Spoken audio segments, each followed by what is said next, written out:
আসসালামু আলাইকুম। পেঁয়াজ কৃষকের হাতছাড়া হতে পেঁয়াজের দাম বাড়া শুরু করছে। এখনই করা নজর দিন। সিন্ডিকেট যদি অহেতুক পেঁয়াজের দাম বৃদ্ধি করে দেয় তো সরকারের বদনাম হবে।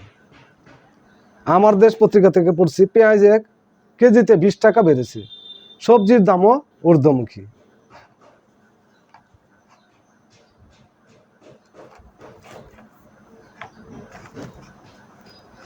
কয়েকদিনের ব্যবধানে পেঁয়াজের দাম কেজিতে 5 থেকে 7 টাকা বেড়েছে। মোকামগুলোতে পেঁয়াজের দাম দ্বিগুণ হয়েছে।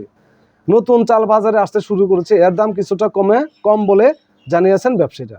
বেশিরভাগ সবজির দাম ঊর্ধ্বমুখী।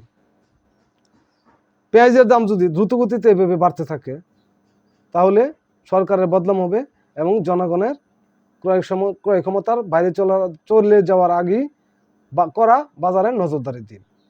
এতে মানুষ স্বস্তি পাবে, সরকারের সুনাম বৃদ্ধি পাবে। সবাই ভালো থাকুন, সুস্থ থাকুন। ধন্যবাদ।